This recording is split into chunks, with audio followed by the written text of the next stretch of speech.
Сәлем қыздар, сіздермен бірге мен Жаңылсын. Бүгін сіздерге қияр жабуды көрсетемін. Дәл осы әдіспен мен 15 жылдай болып қалды. Бір банкіме атылып, мутныйланған жоқ. Ең алдымен банкаларымыздың ішін сыртын жақсылап тұрып жуып, буға ұстаймыз. Және заттарымызды дайындап болғанша қиярымызды осылай суға салып қоя тұрамыз. Қиярдың шеттерін алып тастаймыз да тағы бір мәрте мұздай суға жуып аламыз. Укроптарымызды жуып алып, әр банкаға 2 тал укроптан салып отырамыз. Осылай банкымызды дайындап аламыз.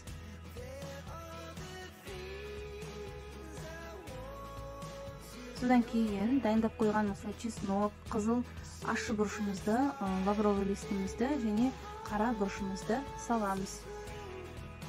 Әр банкаға 3 чесноктан салып отырамыз, және 3-4 лавровый лист және 1 қызыл ащы бұрышты саламыз. Ал мына қара бұрышты банка жабарда ең соңында саламыз. Банкаларымызды осылай дайындап алғаннан кейін қиярларды мен салғандай етіп осылай саласыздар. Барынша қиярларды молынан салған дұрыс. Қиярларды салып болдық, енді қайнаған суды құюға болады. Алдын ала суымызды қайнатып дайындап қоямыз. Содан кейін осылай барлығына қайнаған суды бетіне дейін құйып шығамыз. Қайнаған суды банкада 5 минуттай ұстаймыз. Содан кейін қайта шелекке құямыз. Құйған суымызды қайтадан қайнатамыз. Қайнаған суымызды екінші мәрте құйған кезде осылай марлі арқылы сүзіп құямыз. Суды 5 минуттай банкада ұстап, қайтадан қайнатамыз. Суымыз қайнағанша банкамызға 2 қасық тұз, ас қасық, 1 ас қасық шекер салып, және жаңағы қара бұрышымызды салып қоямыз. Банкаларға осылай салып дайындап қойдым.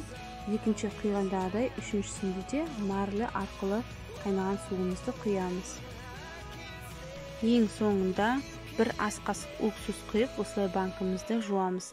Крышкаларды міндетті түрде қайнатып аламыз. Қақпағын жауып болғаннан кейін банканы міндетті түрде шалқайтып қарайсыздар. Қақпақтың жанын қолмен ұстаған кезде су білінбеуі керек.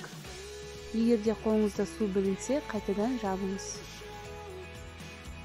Толық, анық түсіндірдім деп ойлаймын. Менімен болғандарыңыз үшін рахмет. Арнама тіркеліп, лайк басып, комментарий жазуды ұмытпаңыздар.